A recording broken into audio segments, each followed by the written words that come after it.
एक समय की बात है, एक जादुई दुनिया थी जिसका नाम था बोरम वर्ल्ड। इस दुनिया में संगीत सिर्फ सुनने के लिए नहीं बल्कि बुराई से लड़ने की क्षमता भी रखता था।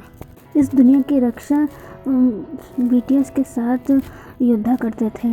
इस टीम का नेता आरएम है। उसके शब्दों में ऐसा जादू था कि टूटे हुए रास्ते भी जुड़ जाते थे और लोगों को सही दिशा मिलती थी। जिनकी हंसी इतनी ज़्यादा शक्तिशाली थी कि उसके हंसने से अंधेरा गायब हो जाता था और उजाला हो जाता था।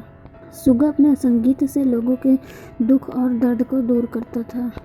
जेहोब के पास रोशनी की ताकत थी। जहाँ भी निराशा होती वहाँ वो उम्मीद की किरण जगा देता। जिमिन की आवाज़ इतनी ज़्यादा मधुर थी कि हवा, पानी, आसमान भी शांत हो जाते थे। वी सपनों का रक्षक था। वह लोगों के टूटे सपनों को फिर से जीवित कर सकता था। जंगकुक सबसे बड़ा योद्धा था जो हर खतरे के सामने बिना डरे खड़ा रहता था।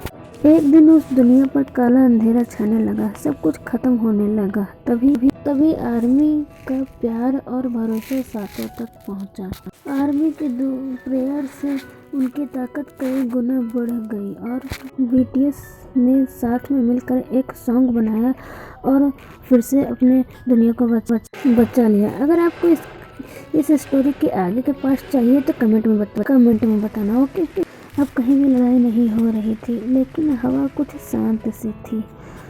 बीटीएस ने महसूस किया कि बीटीएस आर्मी बहुत परेशान है। कोई पढ़ाई से परेशान है तो कोई अकेलेपन से परेशान है तो कोई अपनी ज़िंदगी से परेशान है। सबकी मुस्कुराहट जाने लगी थी। जैसे बीटीएस ने तय किया कि इस बार लड़ाई नहीं, प्यार और समझ से काम लेना होगा। जिनके हल्की मुस्कान से आर्मी को सुकून मिला और सुगा के म्यूजिक में बिना आवाज़ के भी आर्मी के दिलों तक वो म्यूजिक पहुंचा।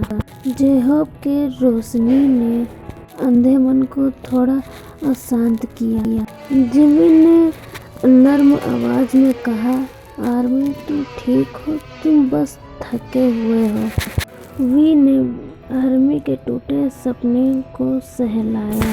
जंगकुक तो चुपचाप आर्मी के पास बैठ गया, जैसे कह रहा हो, डरो मत, मैं हमेशा तुम्हारे साथ हूँ। आर्मी की आंखों में आंसू थे। बीटीएस ने उनके मन के दर्द को समझा और बीटीएस की वजह से आर्मी का दिल हल्का हो गया हो। बीटीएस सिर्फ सितारे नहीं और आर्मी सिर्फ फैन नहीं, बल्कि ये दोनों ही एक दूसरे का सहारा है। अगर आपको ये स्टोरी पसंद आई हो तो कमेंट में ज़रूर बताना। और हाँ, ये भी कि आगे इस स्टोरी के आगे के पार्ट चाहिए कि नहीं।